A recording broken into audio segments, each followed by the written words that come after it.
Olá, eu sou a professora Andréa Serpa, da Faculdade de Educação da UF, e você está na Alfabetização Sem Cartilhas, aula 5. É normal que a gente, às vezes, se refira ao sistema da língua escrita como um código, né? Codificação e decodificação da língua escrita. Mas a Magda nos faz essa pergunta: será a escrita um sistema de codificação? A relação fonema-grafema ou grafema-fonema não é uma relação de substituição da língua oral pela língua escrita. É um sistema de representação, não como um código. Emília Ferreiro, em 1900, tá, gente? A professora tá louca. Não é 1800, não. Em 1985, no caso da criação de um sistema de uma representação, nem os elementos, nem as relações são pré-determinadas. A invenção da escrita foi um processo histórico e segue sendo um processo histórico de construção de um sistema de representação, não um processo de codificação.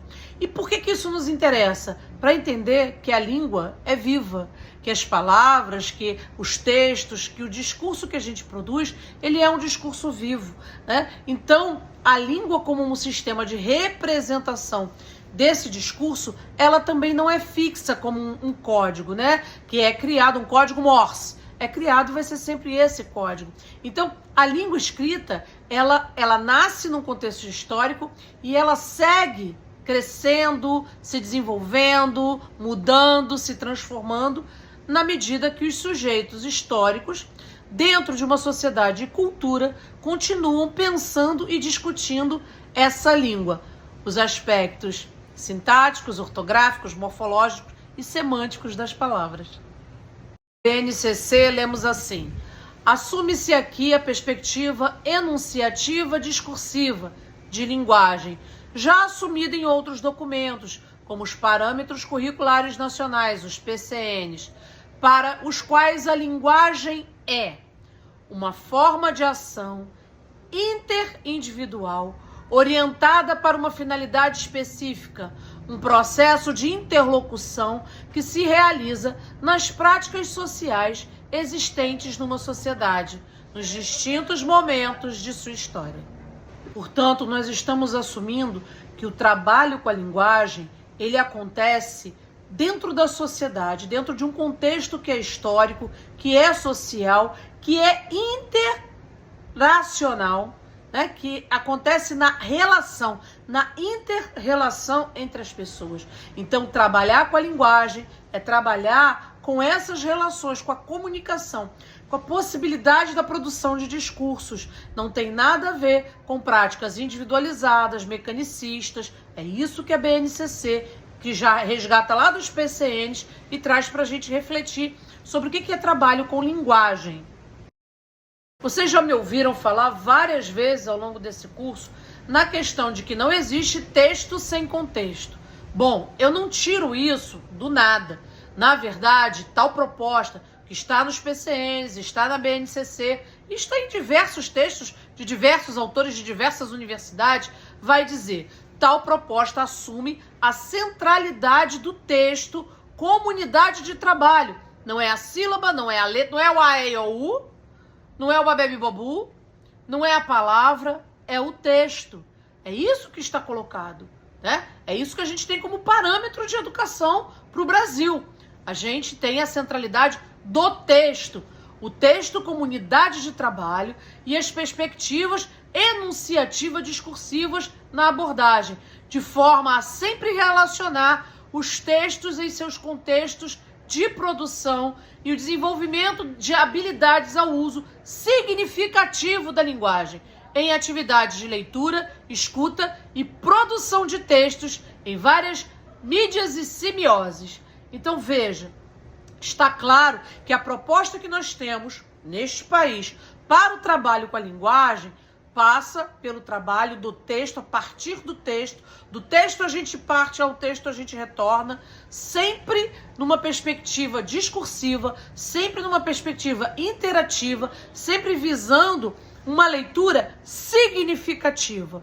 Como eu canso de falar, não queremos formar ledores, vocalizadores fonéticos de palavras ou pseudo-palavras que não fazem nenhum sentido. Nós queremos pessoas que leiam, que compreendam o texto dentro do seu contexto, que sejam capazes de fazer inferências sobre esse texto, que sejam capazes de compreender os sentidos na produção desse texto, tá? Isso em várias mídias, porque nós formamos leitores do mundo, né? E em várias semioses. Vamos lá ver o que é semioses? A perspectiva semiótica da língua escrita. Mas afinal, o que é semiótica?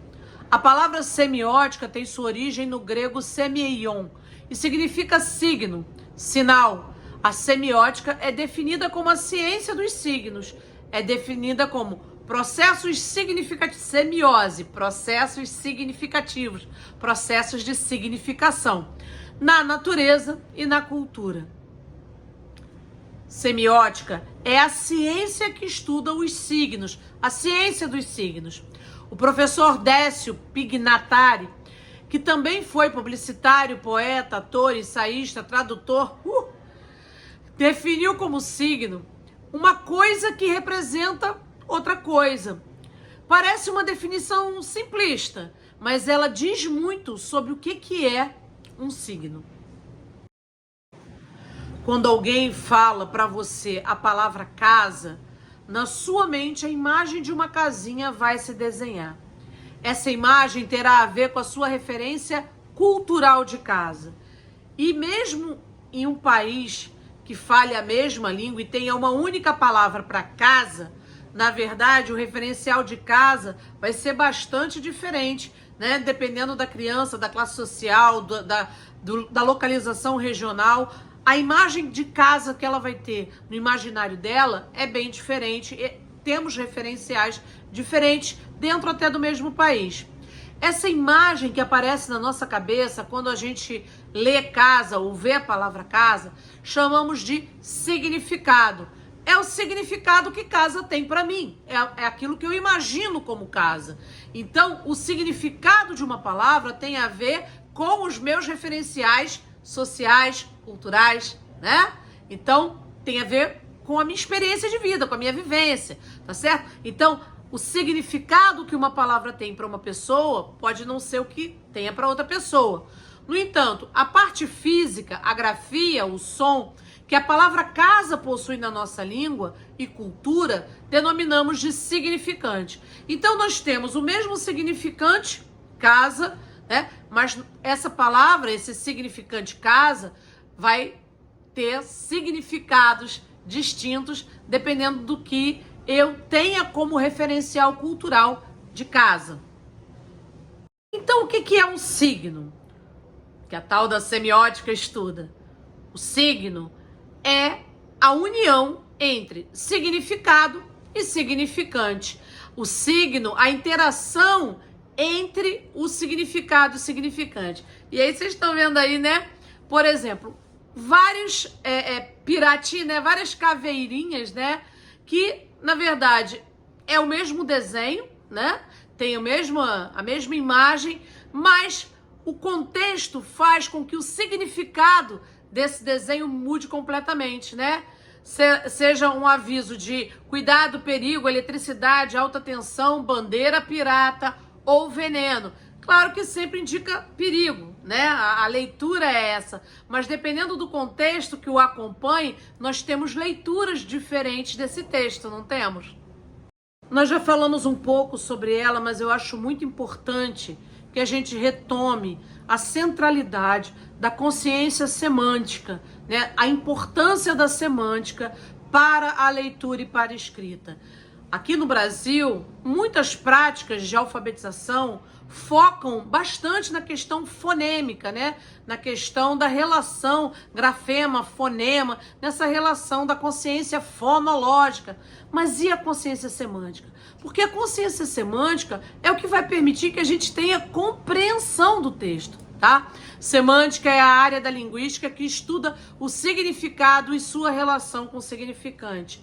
Não é simples, não é fácil, tá? Como nós vimos, essa relação se constrói em cima de perspectivas que são sociais e culturais. Portanto, elas não são únicas, elas não são uniformes. Esse, inclusive, é um dos problemas da cartilha. Ela pressupõe uma língua que tenha os mesmos significados para todo mundo, e não tem. Nós vimos que, na verdade, quando nós pensamos em determinada palavra, essa palavra pode ter um significado muito diferente. Mesmo tendo o mesmo significante, ela tem um significado diferente para cada leitor. Então, essa relação é fundamental quando a gente fala do ensino da língua, sobretudo sobre a leitura da língua, né? Sobre uma leitura que é com compreensão, uma leitura com apropriação do que se está lendo, tá certo? E uma escrita que eu saiba o que eu estou escrevendo, tá? Então, o significado está associado ao sentido e, portanto, ao conteúdo e ao contexto. O significante está associado à forma, né? Aos sinais, à grafia. Então, a gente se preocupa muito, né, com o significante, que a criança se aproprie, né, do B com A faz Ba, o LA faz Lá. Sim, mas em qual contexto eu estou lendo bala? Qual é esse contexto? Nem sempre bala vem num contexto doce. Eu já falei isso em várias ocasiões e de várias maneiras. Como vocês estão vendo aqui, eu estou no LAB, no Laboratório de Brinquedos da FEUF, que é o espaço que eu coordeno. E por que a gente tem um espaço chamado Laboratório de Brinquedos dentro de uma universidade, né? Porque brincar é essencial ao desenvolvimento da infância. A brincadeira é a linguagem natural da infância. Ela não é perder tempo, ela não é passatempo, ela não é algo banal na construção dos aprendizados e desenvolvimento da infância. Apesar de muita gente achar, né, os leigos, enfim, eu vou mandar meu filho para a escola só para brincar. Se as pessoas soubessem o que significa só brincar no processo de aprendizado e desenvolvimento da infância, jamais falariam uma bobagem dessa. O brinquedo de faz de conta, o desenho, a escrita devem ser vistos como momentos diferentes de um processo essencialmente unificado de desenvolvimento da linguagem escrita. Vygotsky. É preciso enfatizar que, particularmente para a educação infantil, elas assumem grande relevância por evidenciarem a importância, nesse nível da educação formal, do incentivo e orientação a processos de representação semiótica que preparem a criança para a compreensão da escrita como um sistema de representação. As brincadeiras de faz de conta, o desenho, os rabiscos, a representação icônica de seres, objetos, sentimentos, em geral, não são considerados atividades de alfabetização. São, na verdade, integrantes do processo de desenvolvimento da língua escrita. Em outras palavras, ao invés de estarmos preocupados em adiantar processos que não cabem à educação infantil, processos com signo, com letra, né? Escrever nome, preocupados com o tipo de letra que a criança tem que usar, a gente está, na verdade, sabotando o processo de aquisição de escrita da criança. Veja, o que a teoria está dizendo para a gente? O que os teóricos, o que as pessoas que pesquisam os processos de aprendizado e desenvolvimento estão nos ensinando? Estão dizendo para a gente que, na verdade, a brincadeira de faz de conta, que o desenho, que você propiciar à criança atividades que desenvolvam, né, a consciência semiótica, que permitam à criança desenvolver ideia de representação, não é, mas faz de conta que é, são essenciais no processo de aquisição e compreensão da linguagem escrita como um sistema de representação. Ora, se eu não trabalho com a criança muito bem trabalhado, se eu não desenvolvo com a criança experiências de representação, se eu não trabalho com essa criança uma diversidade de signos, eu acabo sabotando esse processo de compreensão da criança, de desenvolvimento na criança do que seja representação, do que é um sistema simbólico de representação. Então, existe um trabalho a ser desenvolvido, sim, e não é um trabalho preparatório para a alfabetização, é um trabalho preparatório, sim, preparatório no sentido de preparar a criança para compreender os sistemas de representação, que ela vai precisar para muitas coisas na vida dela. Então, o processo de consciência abstrata, o processo de consciência de representação, ele exige um trabalho da criança que ela aprende naturalmente brincando e que ela aprende desenhando e que ela aprende lidando com essas outras linguagens que também são simbólicas. E muitas vezes, na ânsia, né, na vontade de mostrar serviço, de parecer que está fazendo alguma coisa muito importante, eu vou lá, passo a mão numa cartilha, pego atividades de estágio de prontidão, de cópia e faço um simulacro de educação, enquanto deixo de desenvolver com essa criança aquilo que é currículo e aquilo que é uma necessidade que ela precisa desenvolver para ela ter um bom processo de aquisição da língua escrita. E eu não estou falando de coisas novas e revolucionárias. Eu estou falando de ideias que já têm um século, pelo menos. Então nós temos aí o Vygotsky e o Luria. Olha lá quando é que o Vygotsky nasceu, minha gente, né? O Vygotsky e o Luria, que pesquisaram, eles e outros vários, tá, gente? Eu tô fazendo aqui, eu tenho que fazer uma seleção, tô fazendo a minha seleção, claro que tem outros autores, inclusive o Piaget, temos outros autores, né? Mas eu trago aí para você 2 livrinhos, né, para vocês. A História do Comportamento, do Vygotsky e do Luria, Linguagem, Desenvolvimento e Aprendizagem. É sugestão de leitura. Temos que estudar, temos que compreender esses processos. Não dá para fazer escola na base do eu acho, na base do foi assim que eu aprendi, então é assim que eu vou ensinar. Não. Educação é ciência, educação é técnica e educação é arte. Então é preciso que eu me aproprie de um determinado conhecimento científico, é preciso que eu me aproprie das técnicas e é preciso que eu desenvolva a minha capacidade de criação para ser um professor, tá certo? Então tá aí, fica a sugestão e vamos lá então ver a contribuição de Vygotsky e Luria para nós que somos educadores. O próprio Luria destaca a importância do conhecimento dessa pré-história da escrita infantil para aqueles que se dedicam a alfabetizar as crianças. Vamos lá ver? Antes que a criança tenha compreendido o sentido e o mecanismo da escrita, já efetuou inúmeras tentativas para elaborar métodos primitivos, e estes são para ela a pré-história de sua escrita. Mas mesmo esses métodos não se desenvolvem de imediato, passam por um certo número de tentativas e invenções, constituindo uma série de estágios, com os quais deve familiarizar-se o educador que está trabalhando com a criança de idade escolar, pois isto lhe será muito útil, né? Isso está no livro da Magda Soares. Então, vamos lá. Existe uma construção desse conhecimento, né? Vygotsky vai dizer, na verdade, que existe uma relação entre a ontogênese e a filogênese, ou seja, que a criança, ela de certa forma reproduz a nossa história, a nossa própria história com a escrita. E vamos lá, a gente já estudou a nossa história com a escrita, né?